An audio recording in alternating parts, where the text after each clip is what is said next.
What's up everyone? Today we have one of the two Ghost Dark Pokemon, Sableye. The Pokemon version of the Hopkinsville Goblin has been haunting fans since the 3rd generation, and fans of the Pokemon Mystery Dungeon series may recall the Explorers of Time, Darkness, and Sky games, where a group of Sableye were underlings to the villainous Dusknoir. Today we'll look into how much mischief Sableye caused in the competitive scene. So, how good was Sableye actually? And in this video, we'll be going over these competitive formats. Despite possessing the coveted ghost typing that allowed it to thwart the rapid spin that would rid the field of the all-important spikes, Sableye was not at all viable in its debut generation's OU. It was slow, not at all bulky, hit by both Sandstorm and spikes, and despite having no weaknesses, it also didn't resist many popular moves, so it'd get worn down by residual damage incredibly quickly, while taking significant damage from basically everything halfway offensive. Knockoff and recover were nice options, but Sableye's other traits meant it wouldn't be able to use them effectively. It was wholly outclassed by Gengar, who did lack those two moves, but was fast, strong, had Levitate for an immunity to Spikes, Earthquake, and Arena Trap, and had an excellent move pool, including Will-O-Wisp. So Sableye was decent in UU, but was pretty unspectacular as a whole. Unfortunately, Sableye's first appearance in the competitive world was a forgettable one.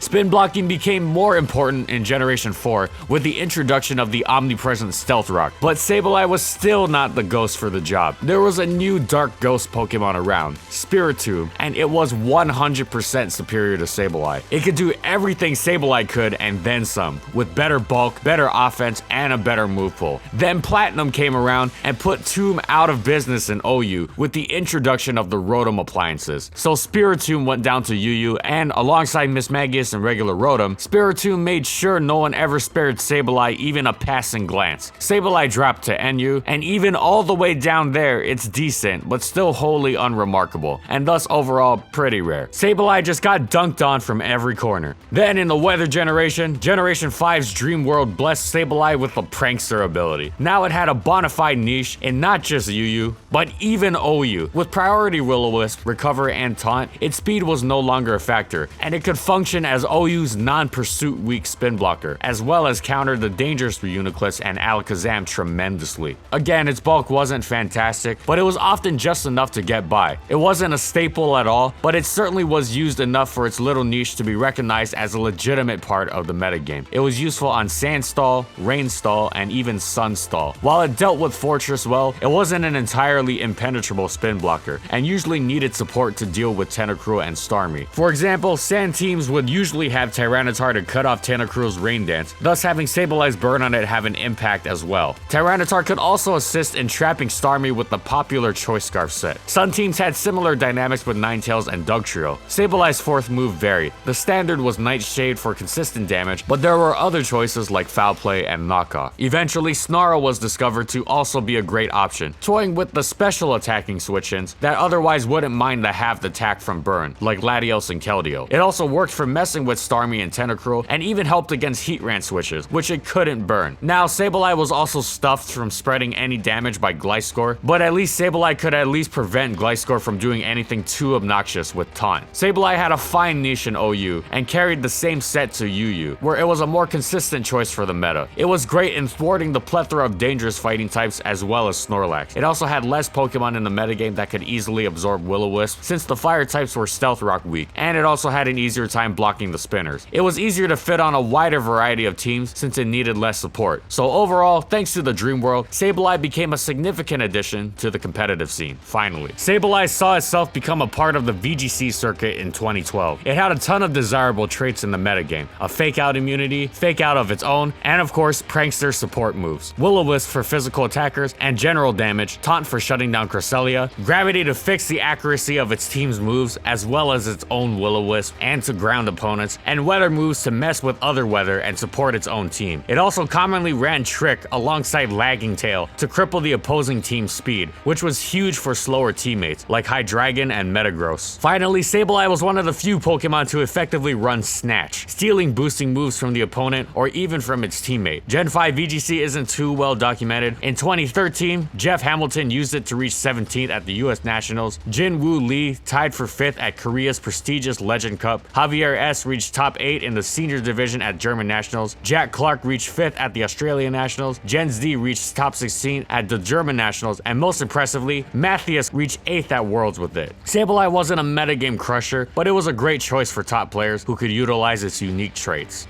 Now on to Gen 6. X and Y passed Sableye by, even giving it its first weakness in the form of Fairy. However, come Omega Ruby and Alpha Sapphire, Sableye was going to turn the metagame on its head with its brand new Mega Evolution, packing increased bulk and, more importantly, magic bounce. Spin blocking was less important, with the relative rarity of spin and the prominence of defog, though it definitely did shut bulky Starmie down quite hard. However, Sableye's main role was preventing hazards from being set up. Now, it didn't single-handedly beat every hazard setter, of course. It was amazing against Ferrothorn, Hippowdon, and bulky Garchomp, but terrible against Clefable. However, that's where its teammates came in, as it was easy for Mega Sableye stall teams to pick a defogger or even two, like Skarmory and Zapdos, that would shut down those Pokemon that Sableye couldn't handle. Sableye wasn't invincible on its own, since it lacked passive recovery, and if it was hit too hard, it burned through 16 recovers pretty quickly in an elongated battle. But with the right support, allowing it to pick and choose its matchups, it was infuriatingly difficult to beat. When it had a good matchup, it was relentlessly dominating. These combined forces had such a stranglehold on the hazard game that it was just about impossible to get any up, which made these stall teams incredibly difficult to wear down. And in conjunction with the passive damage they easily dished out, the opposing team was placed on a fast ticking timer. For example, Taunt, Stealth Rock, Heatran would usually be pretty obnoxious, but Sableye often caught it with a knockoff, and Heatran was in trouble then. Setup sweepers weren't always the answer, since unaware Quagsire or Clefable would laugh at them. So in order to break these teams, it usually took very specific Pokemon, usually giant hitters like Choice Band Tyranitar, or setup sweepers that didn't care about the unaware Pokemon. Most commonly some form of Manaphy or Nasty Plot Heal Bell Togekiss. Coincidentally, one of the most dangerous Pokemon in the metagame, Mega Medicham, was stopped cold by Sableye, so that wasn't an option. Options became even more limited when these teams added new ways to make them even harder to break, in the form of Gothitelle and later Dugtrio. Even the few Pokemon that could actually break through these stall teams without hazard support were forcibly eliminated, and then their teams began to struggle. Sableye wasn't simply an anti-hazard machine though. While that was its primary function, and the main reason these teams were so difficult to naturally match up well against, what made people begin to realize it was a problem was its suffocation of a ton of traditional stall breaking tactics. Because on top of blocking hazards, it also blocked Taunt, Trick, Status, Leech Seed. It was simply too good at smothering too wide a variety of tactics for breaking through defense. It forced teams into a ton of matchup related struggles and was often overwhelming both to account for and in battle. And as a result, Sableye Knight was banned on the last day of ORAS as the current generation of OU. Now in Gen 6 VGC, in 2014, Sableye had yet to gain its Megastone, so it remained in its prankster form. It had a niche for the same reasons as Gen 5, except this time it also had the desirable qualities of being excellent against metagame matriarch Mega Kangaskhan, being able to spread burn against much of the physically oriented metagame, including most of the dangerous Megas like Tyranitar, Gyarados, Lucario, and of course Mawile. Being able to spread burn to these really prominent Pokemon was really useful, and if it wanted to, it could run Foul Play to use the burn immune Talonflame's attack stat against it, and to also have a decent damaging move overall just in case it got taunted. In fact, towards the latter half of 2014, Sableye had a decent amount of usage,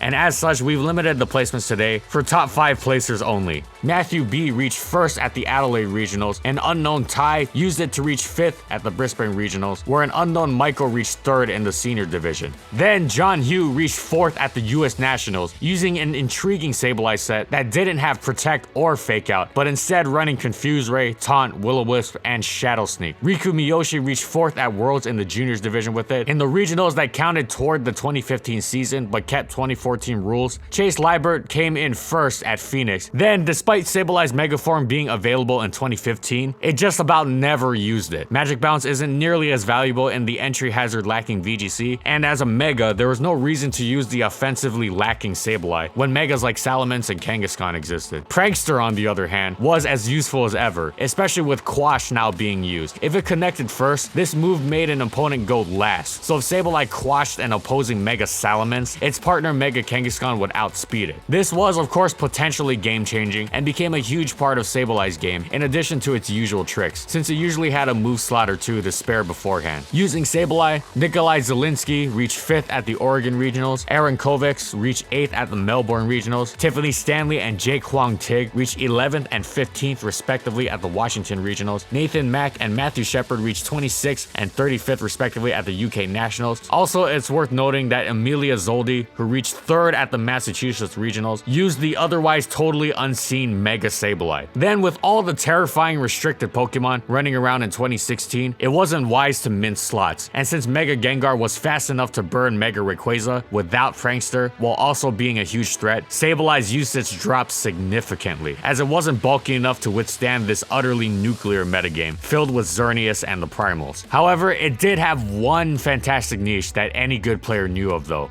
Gravity. Gravity, of course, grounded flying opponents and also made Precipice Blades 100% accurate, which of course made Primal Groudon even more ferocious. This accuracy boost also worked with Primal Kyogre's Origin Pulse and Kyurem White's Blizzard, removing these moves' drawback. In addition to this, Gravity also helped Grass Whistle Whimsicott and Hypnosis Mega Gengar connect, which could be game-breaking. However, eventually Sableye was shunned in favor of Bronzong, who was staggering in its defensive superiority against the high-powered metagame and could also trick room for these slower monsters. But using the Sableye Gravity Shenanigans team, usually consisting of Primal Groudon, Kyurem White, Whimsicott, and Mega Gengar, its placements this year include Martin Cohen reaching 6th at the Argentinian Regionals, Andres Campos reaching 5th at the Colombian Regionals, Jose Pablo Ovideo reaching 6th at the Costa Rican Regionals, Nihal Noor reaching 5th at the Adelaide Regionals, and Shisir L reaching 7th at the Brisbane Regionals. It's also notable that Gary Quillen reached 97th at Worlds with Mega Sableye. But yeah, overall Sableye had its time in 2016 and had a highly eventful 6th generation overall. The hazard metagame power level was brought way up by Z-move stealth rockers like Heatran and Landorus Therian, as well as spikes being laid by Greninja, so it wasn't quite the same walk in the park for Mega Sableye as before. However, when backed by bulky stall cores including the Fog, Regenerator, and Unaware that were topped off by a newly buffed base 100 attack Dugtrio to remove anything too threatening such as Z Kyurem, Sableye rose to prominence within the metagame once more, kicking up controversy over the power of stall. This time though, Dugtrio was identified as the main culprit, as it was causing havoc on the entire metagame, even outside of stall teams, and these stall teams were quite breakable when they weren't put in such restrictive crippling positions by the mole, with Tapu support and 6% burn. Thus, Arena Trap Dugtrio was banned, and stall as a whole took a huge hit, meaning Sableye's usage went down the drain for quite a while. Eventually, the style made a comeback, and Sableye anchored these teams. However, with so many Pokemon gaining the Fog in Ultra Sun and Moon, such as Poison Heal Gliscor, it was easier to cover hazard setters without resorting to Sableye, allowing stall to get more varied and cover more Pokemon without requiring Sableye's talents. This was made even more apparent when Mega Aggron began seeing usage, as it allowed stall to actually threaten KOs on some of its biggest threats, like Zygarde, Heatran, Tapu Lele, and Tapu Bulu. Although it has more competition for team slots now, Mega Sableye remains a crucial component to consider for any potential stall team, and any team looking to break stall needed to have a plan to deal with it. Then finally in Gen 7 VGC, Sableye is too frail in this fairy, terrain, and Z-move infested metagame. Prankster was unfortunately nerfed to not affect opposing dark types, and the presence of psychic terrain a la Tapu Lele prevented moves with increased priority from hitting, which nerfed Prankster even more. Thus, Sableye was relegated to mostly team support moves instead of actually hitting the opponent with priority Will-O-Wisp or something. It's seen absolutely minimal usage over the years, in fact too little to extrapolate on the specifics of its metagame niche at all. All that's really known is that the times it has shown up, which you can count on your fingers, it's gotten up to its old tricks. In 2017, placements included Andrea Di Francesco reaching 17th at the London Internationals and Dewan Ryu reaching top 32 at the Korean Nationals. 2018 saw a player named Frog reach 28th with Sableye at the Japanese Nationals, and 2019 Sun Series saw Graham Ameti reach 3rd with it at the Brisbane Regionals, using the Gravity team once again. But yeah, overall Sableye's usage was a far cry from the previous generations, to say the least. And that's it. So how good was Sableye actually? Well, its first 2 generations were pretty much as rough as you can get. Then the 5th generation gave it Prankster, breathing some life into it, and it was fully realized upon receiving a Mega Evolution in Gen 6, being so overwhelming it was banned, and having its team style defining effect felt the generation after. In VGC, however, on most occasions, it has chewed its Mega Evolution for one of the more unique niches seen throughout the years. Sableye was an interesting case and got up to all sorts of trickery throughout the years, and for the most part has done it well. Thanks for watching, everyone, and as always, if you liked the video and you want to see more, be sure to subscribe to False Swipe Gaming for more weekly Pokemon content. And of course, thank you so much to our patrons for continued support of our videos, and thank you to all of you watching as well.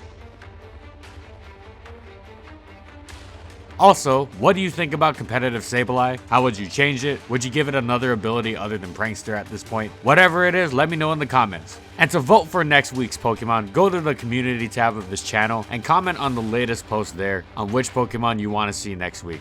That post should go up around the same time or a little bit after this video's release. And follow my crew on these social media platforms. And that's all I got. See you next time, everyone.